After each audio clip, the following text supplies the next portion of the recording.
Welcome back, fellow Hammers. Leave a like, subscribe to the channel, and share the video if you can. It all helps keep the claret and blue spirit strong. West Ham have found a way to breathe again in their fight for Premier League survival, but the scale of the challenge remains enormous. The dramatic away victory over Tottenham Hotspur reignited belief, offering a faint light at the end of a tunnel that had been growing darker by the week for both the club and its supporters. Even so, the risk of an unprecedented scenario in world football continues to loom, intriguingly accompanied by a potential financial bonus worth more than £500 million. This fragile revival comes against a backdrop of severe financial strain. Back in June, it emerged that West Ham are expected to post record losses of around £100 million in their upcoming financial accounts. That figure was compounded by last season's struggles, when the club finished 14th in the Premier League after 3 consecutive European campaigns. While those continental runs proved draining, they also delivered the club's only major trophy in 46 years, making the subsequent decline in form all the more painful. Given that context, the last thing West Ham needed was further instability. Yet that is exactly what followed. For a long time, Hammers supporters have felt the club was sleepwalking towards relegation. Prior to the last gasp 2-1 win over Tottenham, the record was alarming.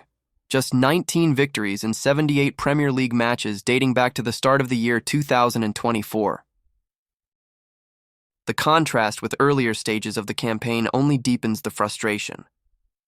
At the halfway point of the season, West Ham were sitting inside the top 6, fueled by eye-catching victories over Manchester United and Arsenal. However, the foundations soon began to crumble behind the scenes.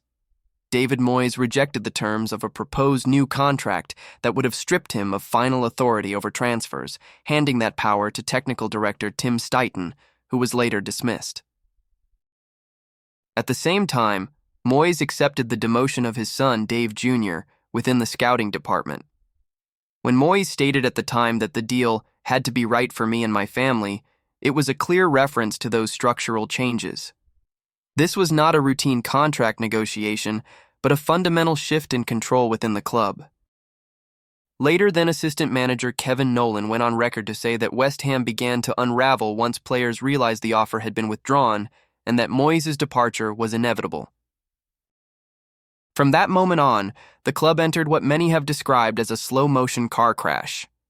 Moyes' final 6 months in charge produced only 5 victories. Since then, the 3 managers who followed have added just 15 more wins across 59 league matches. The current head coach, Nuno Espirito Santo, has been directly responsible for only 3 of those and now faces the daunting task of somehow finding at least 6 more victories to give West Ham even a realistic chance of survival. For most clubs, remaining on the Premier League gravy train has become an absolute priority. The financial power of the division underpins long-term planning, investment, and valuations. Falling off that platform now threatens to unleash chaos on West Ham's finances, with consequences extending far beyond results on the pitch. Yet there is a striking paradox at the heart of this potential downfall. A world first is edging closer unless Nuno can engineer a dramatic turnaround. Karen Brady is set to return to television screens on a major business program, where her profile as West Ham's vice chair states the club is currently valued at around £1 billion, ranking as the 14th most valuable football team in the world. Previously, Brady herself had listed West Ham's value at £800 million, while more recent financial analysis places it closer to £840 million. Those figures help explain why there has not been a queue of buyers, despite sustained fan campaigns calling for a takeover, driven by protests against Brady, David Sullivan, and the wider board. Only the Premier League's so-called Big Six boast higher valuations, and membership of the world's richest league remains the single biggest factor behind those numbers. The danger is that West Ham are now on course to make history for the wrong reasons. Despite the renewed hope sparked by the Spurs' victory, the cold mathematics remain unforgiving. Nuno's side are 6 points adrift of safety, with just 16 matches left, meaning they likely need at least 6, possibly 7, wins. There is no disguising it. Survival would be a monumental task. Should they fail, an unwanted record would be set. No club valued at more than $1 billion, or roughly £740 million, has ever been relegated to the championship. For West Ham, that would mean seeing hundreds of millions wiped from their valuation almost overnight, representing the largest such collapse the game has ever witnessed. Estimates suggest the club's value could fall by anything between £340 and £500 million. And yet, within that bleak outlook lies a controversial silver lining. With a dramatically reduced valuation, West Ham would suddenly become a far more realistic acquisition target. For less than £500 million, the club could attract interest from ultra-wealthy investors from the United States or the Middle East. A heavily discounted price for a historic club with a vast and loyal fan base, and one likely to be favorites for an immediate return to the Premier League, would inevitably turn heads. That is especially true at a time when supporter pressure on Sullivan and his associates to sell would reach boiling point. West Ham's London location, the scale of their stadium with the potential for outright ownership, and their fiercely devoted supporters would only strengthen the appeal. So, while relegation would represent a devastating blow, both financially and emotionally, there is a growing sense that it could, ironically, open the door to the most significant institutional transformation the club has experienced in decades. A painful reckoning, perhaps, but one that may ultimately redefine West Ham's future. Before we carry on, don't forget to like, comment, and subscribe to our channel. This is really important because it strengthens the Claret and Blue family, making our West Ham bigger and stronger every day.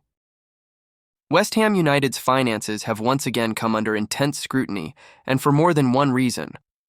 The recent publication of the latest Deloitte Football Money League has provided figures that help explain why this season feels so critical away from the pitch.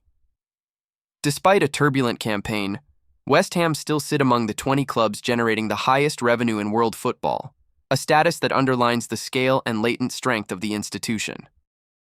Even so, the numbers raise a clear warning flag. In the previous edition of the rankings, West Ham placed 17th globally, posting revenues of around £270 million. This year, they have slipped to 20th, overtaken by clubs such as Benfica and Stuttgart, who operate in leagues far less financially powerful than the Premier League.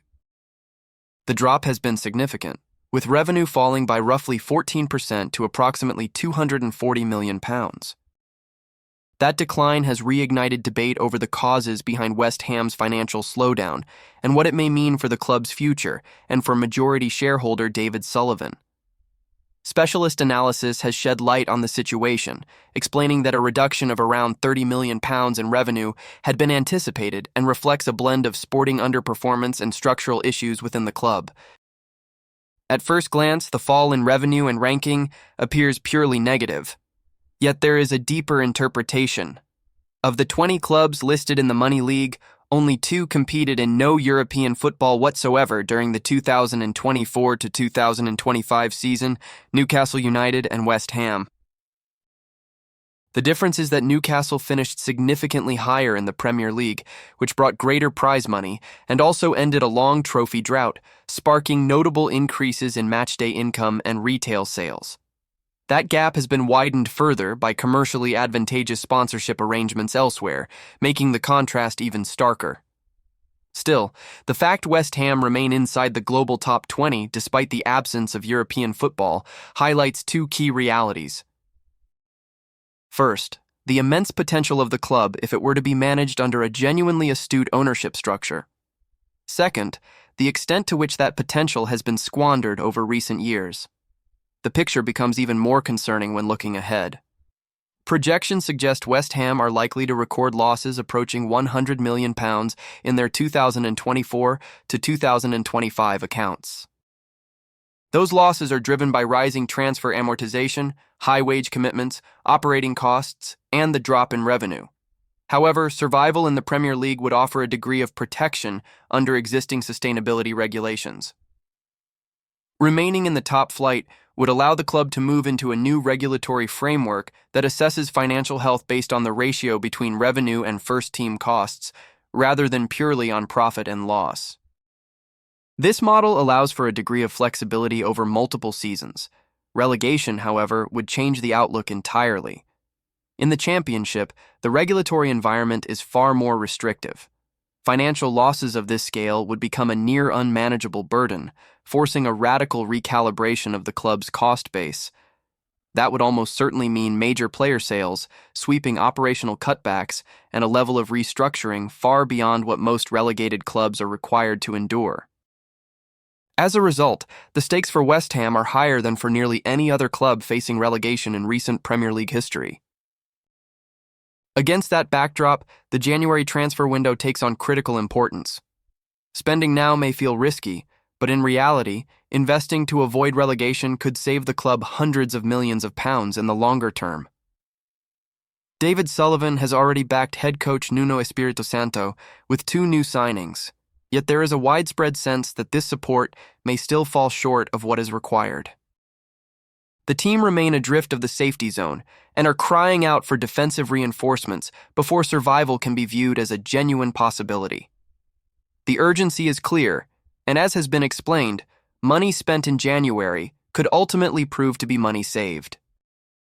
There is also a direct impact on the club's market value to consider. Relegation would not only damage annual revenue, but would significantly reduce the price at which West Ham could realistically be sold. Any prospective buyer would be assuming far greater risk, inevitably driving down valuation. From that perspective, there is a growing belief that David Sullivan may regret not selling the club when opportunities arose valued between £800 million and £1 billion. As West Ham battle for survival on the pitch, the off-field equation is arguably even more delicate.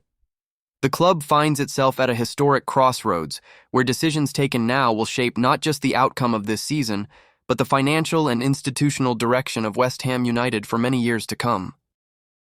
Before we carry on, don't forget to like, comment, and subscribe to our channel. This is really important because it strengthens the Claret and Blue family, making our West Ham bigger and stronger every day. All of this turmoil, both on and off the pitch, has inevitably fueled a growing sense among supporters and close observers that West Ham United are approaching a moment of institutional rupture. When fragile results on the field are combined with financial warnings, declining revenue, the risk of historic devaluation and increasing regulatory pressure, the conversation shifts beyond mere Premier League survival and towards the long-term structure of the club itself. It is no coincidence that rumors of a potential takeover are growing louder by the week. The convergence of these factors has created fertile ground for fundamental change. Supporters who have been voicing their dissatisfaction for months have intensified recent protests aimed directly at the current ownership and board. The prevailing feeling is that West Ham's vast potential continues to be wasted, despite the scale of the club's assets and global standing. The irony is striking. Even in one of its most unstable periods, West Ham remain a powerful football brand, based in London, boasting an imposing stadium, a huge and fiercely loyal fan base, and revenues that still place the club among the world's elite. For external investors, particularly from the United States or the Middle East, this represents a rare opportunity, especially if the club's valuation were to fall significantly due to sporting risk or the urgent need for restructuring. The financial logic only reinforces that narrative. A sharp drop in market value, combined with the harsher regulatory landscape outside the Premier League, could accelerate decisions that once seemed distant. What currently circulates as rumor increasingly resembles strategy. Selling under maximum pressure may be viewed internally as the only viable way to prevent a prolonged period of decline. Within this context, the relegation battle becomes far more than a sporting contest. It is a defining institutional crossroads. Survival would offer breathing space, regulatory flexibility, and continuity. Relegation, by contrast, could force a complete reset. New ownership, a new vision, and a profound rethinking of how West Ham United is run. For many supporters, that possibility is no longer seen purely with fear, but with a sense of expectation.